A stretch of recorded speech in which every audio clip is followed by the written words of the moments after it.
ब्रह्ममुरारिसुरार्चितलिङ्गं निर्मलभासित शोभितलिङ्गं जन्म च दुःखविनाशकलिङ्गं तत्नमामि सदा शिवलिङ्गं दैवमुनाप्रवरार्चितलिङ्गं कामदाहन करुणाकरलिङ्गं रावणतप्पविनाशकलिङ्गं तत्नमामि सदा शिवलिङ्गं सर्वसुगन्धतलेपितलिङ्गं बुद्धिविवर्धनकारणलिङ्गं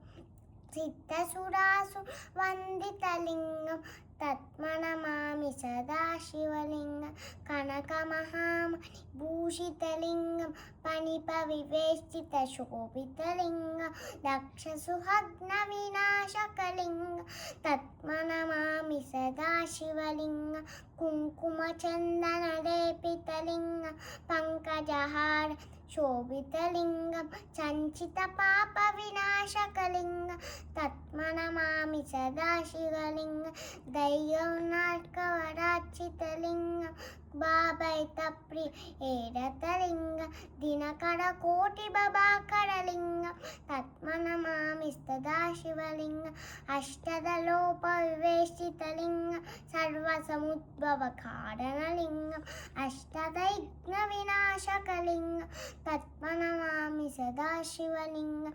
सुरगुरुसुरवरपूषितलिङ्गं सुरवरपुष्पसरार्चितलिङ्गं परमतदं परमात्मकलिङ्गं